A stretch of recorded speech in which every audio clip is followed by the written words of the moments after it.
All right. Good afternoon, Professor Jed. My name is John Thor. I'm one of your students for your speech class. What's going to happen is the camera's going to go around and they're going to introduce themselves to you. So starting to the right is Chris. Judy. Anissa. David. Patricia. And the camera guy's Craig. You can hear me. she just needs to see you. Oh. Oh. Whoops. Hi. Okay. So the topic for my information speech is a very touchy subject. It's about abortion. But because this is an information one, all I'm going to do is just give you guys the facts. I'm not going to give my opinion or anything, so it's just facts strictly from websites and from other stuff like that. So what I want to start with is, again, the introduction. So thank you for joining me on this Saturday afternoon. What I'm going to talk about is abortion. And what I want you to do is look with an open mind, but not a closed mind. Okay? So did you know a baby's heart begins to beat at 18 days from conception? And from 21 days, the heart is pumping blood through the closed circulatory system.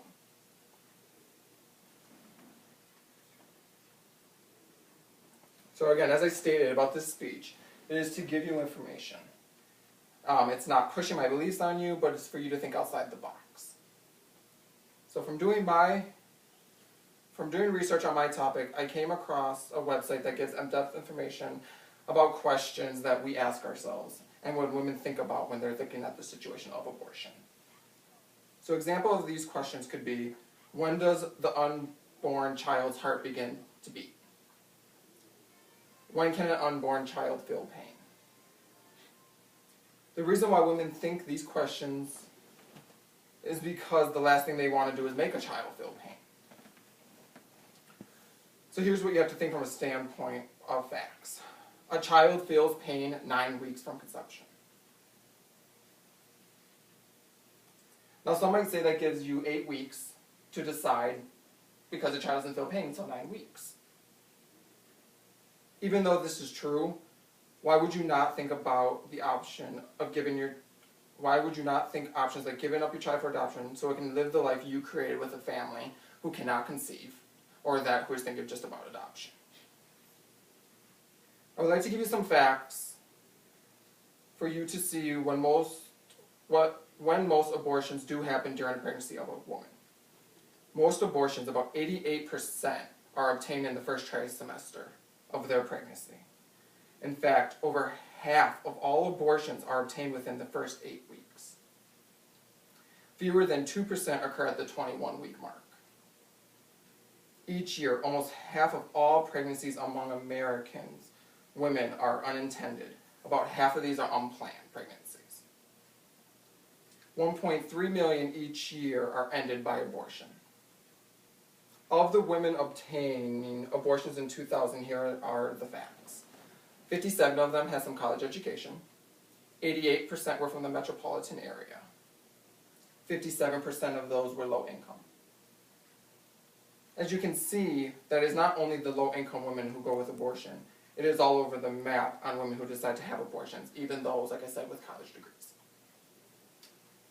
A woman can be of sound and solid mind when she makes a choice to terminate her pregnancy.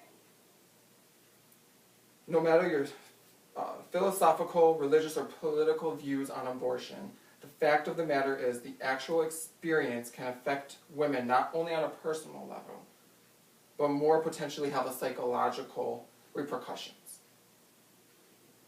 Women's reasons for having abortion are always highly personal, but it's important to remember that some women might choose abortion after experiencing rape of a stranger or somebody that they know. At times, women may feel compelled not to follow through with a pregnancy, under pressure from a husband, a boyfriend, family members.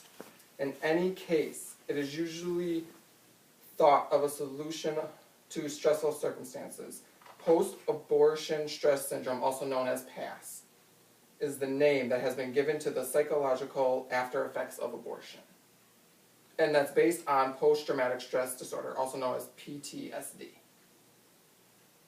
There are tons of reasons and excuses that people come up with. But people get so caught up in the excuses and reasons that they forget to slow down and realize that they have options. Options like there are churches out there, shelters, some family members are even willing to help, etc. One thing I am getting across, like I said previously, there are options out there. You don't have to go the abortion route because people are here and wanting to help. One example is from a source, one of my 5 sources, and that does come from the Blaze's website. This happened this year on January 16th. The basic line of the story is a woman is in a Planned Parenthood with twins, and she's sitting there and she can hear the protesters going back and forth outside when the door opens about don't give up your baby, there's other options. So then the girl's name is Rizzy, and she then went outside to get some air. And then she met Shannon Pierce, and Shannon Pierce didn't know her, they don't know each other, but Shannon Pierce felt like she needed to talk to her. So after she talked to her and gave her information, Rizzy then actually did not have the abortion, and now she has 2 beautiful babies. And one thing that Rizzy said on the website that you will find is, she said she does not know what life could be like without her kids. When she was sitting with Pierce, she thought what life would be with her kids. Hearing them laugh, hearing them cry, hearing them asking questions as they get older, going to their marriage, going to their high school graduation. And after all that, then she decided not to give up her abortion. The more abortion is understood, the more one realizes it is anti-human, anti-life, and anti-women. The notation that we are in the business of changing hearts and minds has regrettably been reduced to cliches, but it is nevertheless the truth. Abortion is different from any other modern social issue debate today, and for that fact, people are suffering because of it. Prayerfully, and for the sake of women and their babies, let us go after those hearts and minds armed with the knowledge and aimed by compassion. So, in the end, after listening to my speech, I hope that I have gave you some information that you will take with you and spread to your family, your neighbor, your co-workers, or even a stranger on the street, just like the one from theblaze.com. Think of the options that are out there. You're not alone in this pregnancy. Ask for help. Thank you, Dr. Judd, for taking some time today or tomorrow and listening to my speech. I look forward to hearing your criticism as I can improve my speech going through your class. And thank you guys for taking the time today to listen to my speech and be my audience. That is the end. Yay!